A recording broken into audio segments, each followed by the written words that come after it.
If you are buying a powerful graphics card like the RTX 4090 to play games at 4K resolution, does it make sense to build a high-end PC around it, something like I have here, featuring the i9-14900K CPU? Or does it make sense to use your older PC, or maybe even build a budget-friendly PC like the one I have over here on the left, featuring the i5-14400 CPU?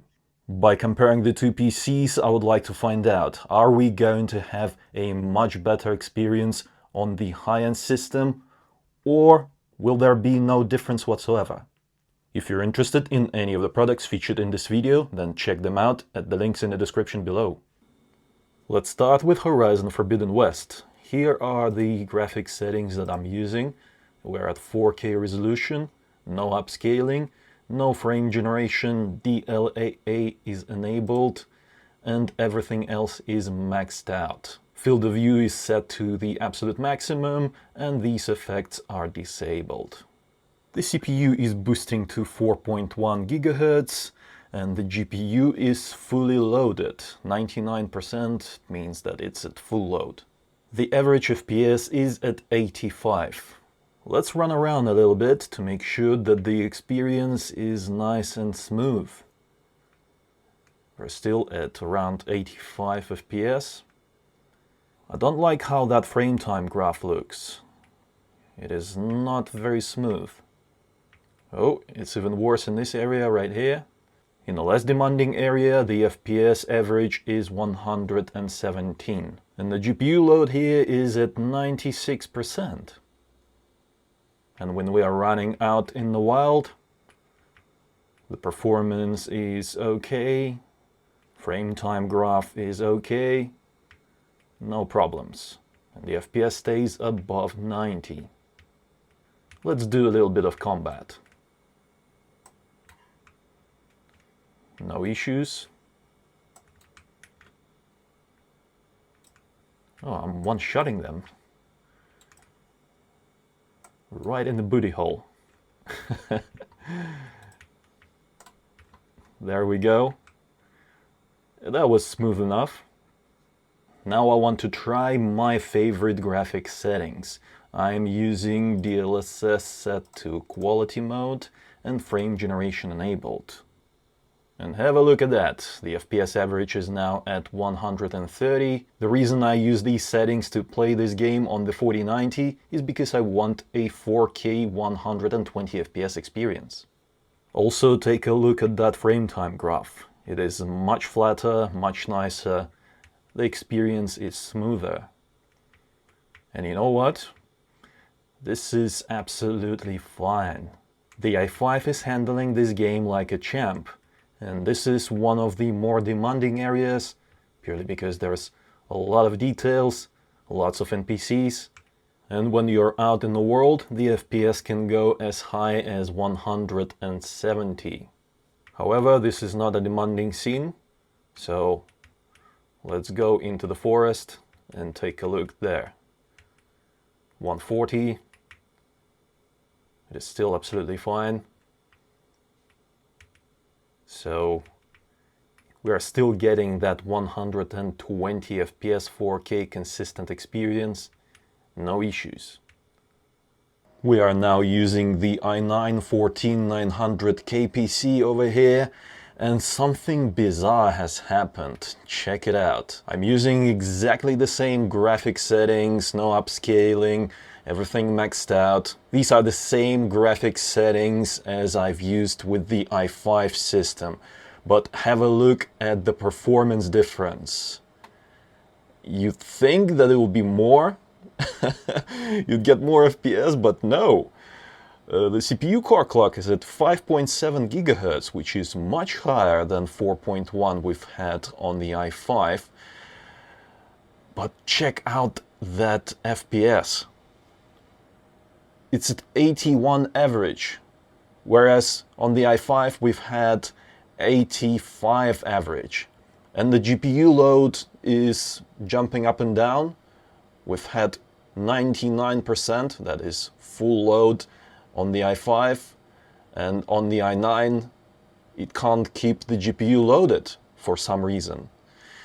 And yeah, recently in the news, there's been some stories developing with the i9-14900K in the middle of it, saying that there are some issues with some of these CPUs, and it could be the case that my unit is actually affected. But just a few days ago, I was showing you how this particular 14900K CPU was faster than my 14700KF CPU in the same game. And if we run around the town, check it out, the GPU load is not at 99% at all. That's not what I expect from the i9. And in this other scene where we've had 117 FPS average with the i5, with the i9 we're getting 112 FPS. After a little bit of investigation, I found that Intel is saying that some 14900K CPUs don't work well with some of the default settings motherboard manufacturers are using for these CPUs. And this is the setting I'm talking about. Check it out. It's basically overclocking. Yeah. So this first one is Intel's default. This is the one that was enabled by default for this particular motherboard, for this CPU. And that's the one I'm using right now. But the thing is that I've tested all three of those, and they pretty much show exactly the same results in the game that I've just shown you. So it doesn't really matter which setting I'm using. This i9 seems to be either broken or not working properly. Although, as I mentioned previously, only a few days ago I tested it versus the i7, and it was actually performing better than the i7. Just a moment to appreciate how the power limit maximum is unlocked to 4096 watts over here. This is not a great start for the i9, and yeah, I did not expect to investigate some kind of issues in this video, but for the purpose of this video I'll keep using the middle setting right here, because using the default first setting that is advised by Intel does come with some limitations. I found that the CPU doesn't boost to 5.7 GHz as it should with the first setting. It stays at something like 5.5, 5.4, and with the middle setting it does boost to 5.7, and the performance seems to be pretty similar, at least in Horizon Forbidden West. But I think with everything we've learned so far, it's best not to use the absolute maximum setting that this motherboard provides. We may have to investigate this matter further in a separate video, but for the purpose of this video, we'll keep going like this. Even with this issue present, it appears that we can still play games normally, even though the performance is obviously affected, as indicated by that GPU load. Yeah, and the frame time is pretty much similar to the i5 14400 we've seen previously. Yeah, not great, not great. Let's have a look at the performance using DLSS and frame generation. That's the settings that I use to play this game. And the frame time graph is now flat, so that's nice, and the image is much smoother.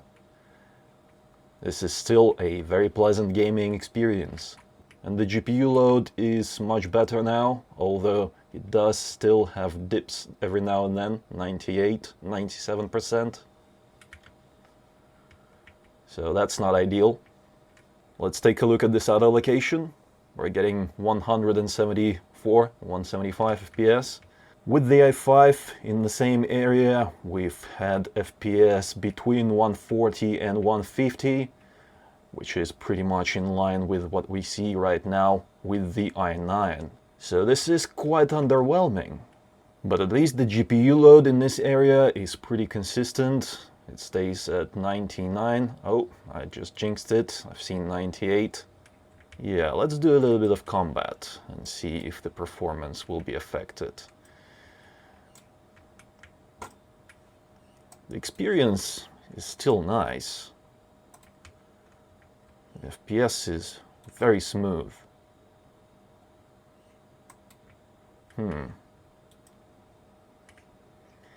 Yeah, this is bizarre. I'm still in shock about this performance issue.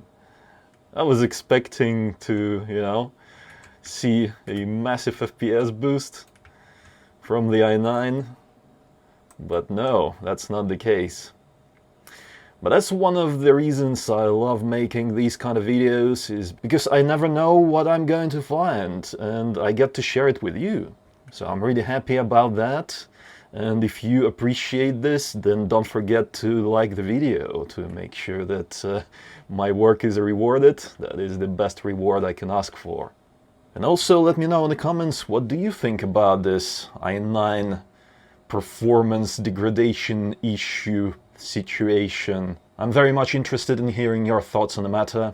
I could be missing something? Let me know. This is Dragon's Dogma 2, and we're back with the i5 system.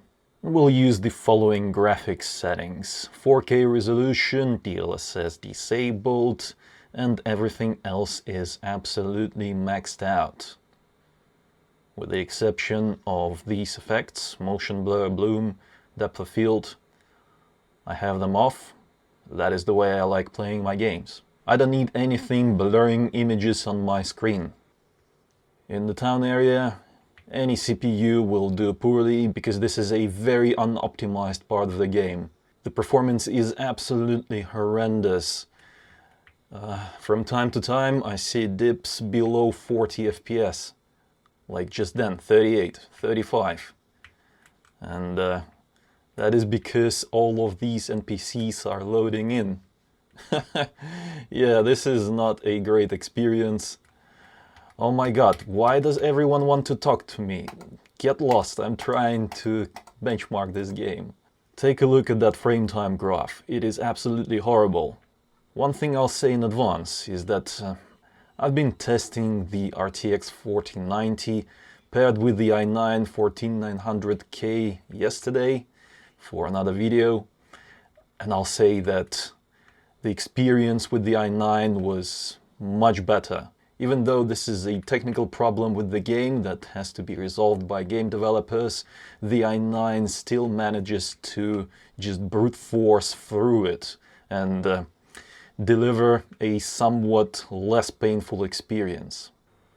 And when we are outside, just, doing missions, the performance is better. Look at that frame time graph, it is much flatter.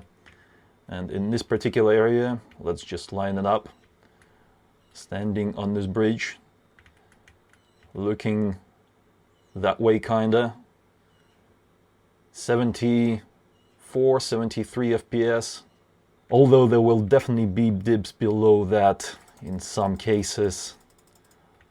Let's just do a little fighting and take a look at that. GPU load is jumping up and down. I've seen 80 just then. Okay, during combat, 72 FPS, 74. So the experience is okay. Nothing fantastic, nothing to brag about, but it works. And we are now in Dragon's Dogma 2 using the i9 14900K system.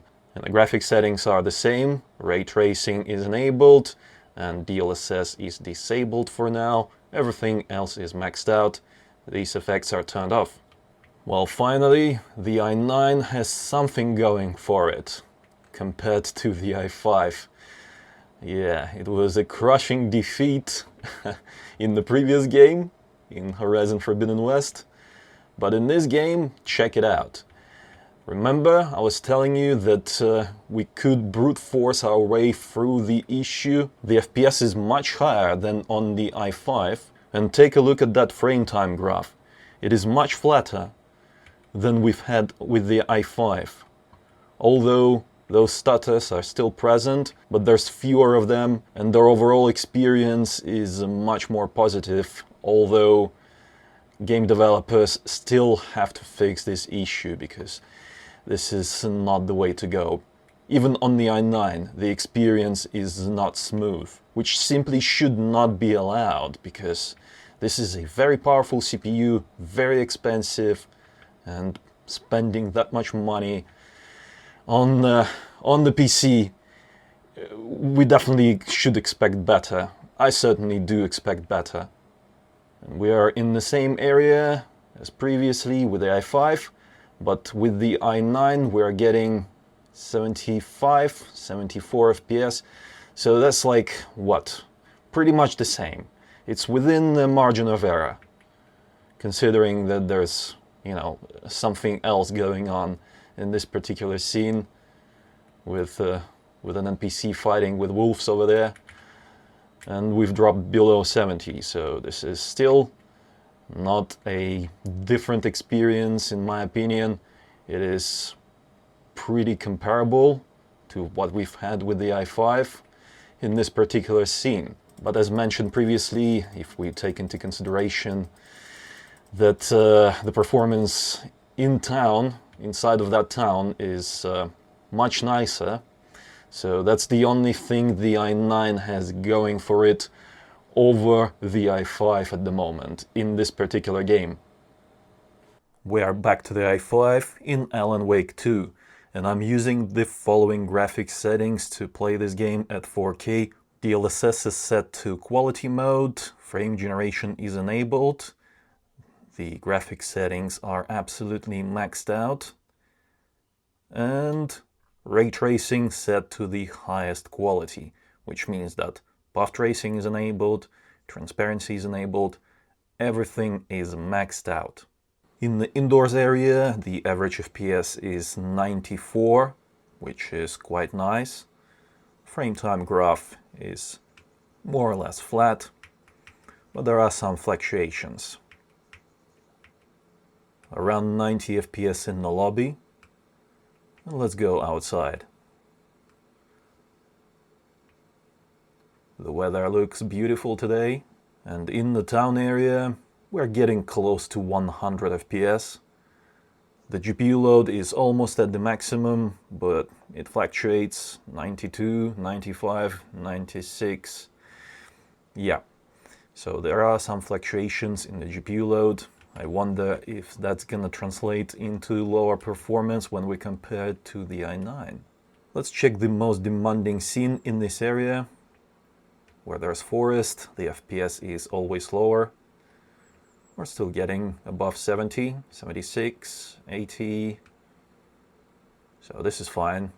And the performance is pretty smooth. It is not perfect, but smooth. I would call this a great experience. Take a look at that. The FPS is nice and high. The gameplay is smooth. What more is there to wish for? In case you're wondering why I'm using DLSS and frame generation, let me show you what performance looks like without it. We've turned that off, so this is now native resolution, same graphics settings, maxed out, ray tracing maxed out. Have a look at that. 43 FPS. That is why I have DLSS and frame generation enabled. Because if you don't enable those features, you are going to have a bad time in this game. Now let's see how the i9 works in Alan Wake 2 using the same graphics settings. And just to prove it to you, here you go. DLSS quality, frame generation enabled, everything else is maxed out, and ray tracing is maxed out as well. And in the same scene, 95 FPS. I believe we've had something like 94, 95 FPS on the i5 as well. So pretty much the same performance. At least in this game, we're not seeing worse performance with the i9 like we've seen in Horizon Forbidden West. Well, let's just take it for a spin. Yep, that's pretty much the same performance as we've seen with the i5. It hovers around 90, and in the lobby also around 90. Very similar. In the same town area, we're still getting close to 100 FPS. So That is again in line with what we've seen with the i5. And the GPU load is still up and down, so the CPU is not fully loading the GPU in this game. It doesn't matter if you have the i9 or the i5.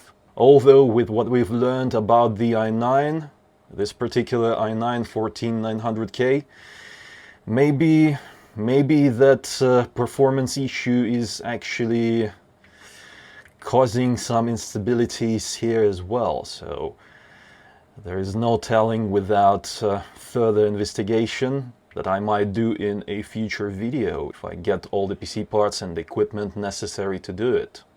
And in this area right here, we're still getting close to 80 FPS and it drops below 80, the same as on the i5. So in this particular game, there is no difference. You could run it on the i9 or the i5. The results will be very similar. I cannot tell the difference with my eyes. And even looking at the statistics, we can see that the performance is quite similar. Competitive games are known to favor faster CPUs, so I expect that in Rainbow Six Siege we will see a considerable difference between the i5 and the i9. Let's see if I'm right. What do you think will happen? Post your guess in the comments. Let's check out the graphics settings first. We're at 4K native, and graphics are set to the maximum, that is ultra, and render scale is set to 100, which means that we are running at native 4K resolution. Let's run the benchmark. The performance on the i5 seems fine, it is nice and smooth. And here are the results. The average FPS is 236, minimum is 203, and maximum is 282. The CPU load was 3%, GPU load 97%. And the CPU render performance is at 4.2 milliseconds. It turns out I was wrong. Check it out. That's the i9 14900K, and the results are pretty much the same. It's within the margin of error. 238 average, 207 minimum, 280 maximum, and the GPU load was at 98%. CPU render performance 4.2 milliseconds. So there you have it, the i5 14400 versus the i9 14900. The results are not quite what I expected, but it is what it is. To sum it up, in most games, in most cases, the performance is very similar. You won't feel the difference in the FPS or the smoothness of the gameplay, with only one exception. That was Dragon's Dogma 2 inside of the town. The i5 was absolutely hammered, stutters, low FPS, while the i9 managed to brute force that particular scene. But that is not good enough, in my opinion, to justify buying the i9 over the i5 for this particular gaming scenario, because that was a technical problem with the game itself. It shouldn't have been there in the first place. Game developers should have fixed that a while ago. And that brings me to the main conclusion. With the i9 or any other powerful CPU for that matter, basically you are buying peace of mind that no matter what, you will have the best performance possible. Also, another thing I'd like to point out is that various loading times were much quicker on the i9. I've noticed that loading screens updates, as well as games where shaders need to be loaded, the i5 is much slower than the i9. But my particular i9 appears to be suffering from some stability and possibly even performance degradation that you may have seen on the news recently. So keep that in mind. This unit could be not good, but that appears to be a widespread problem. So if you are considering buying the i9, you could be affected as well. So make sure that you're using Intel's default settings for the CPU from the start to avoid any problems with your CPU. If you're interested in any of the products featured in this video, then check them out at the links in the description below. And also let me know in the comments, what do you think about all this? And let me know if you would like me to investigate this i9-14900K issue further. Other than that, don't forget to leave a like if you enjoyed the video, that helps a lot. And subscribe for more if you haven't already. It was I, Vadim. Until next time.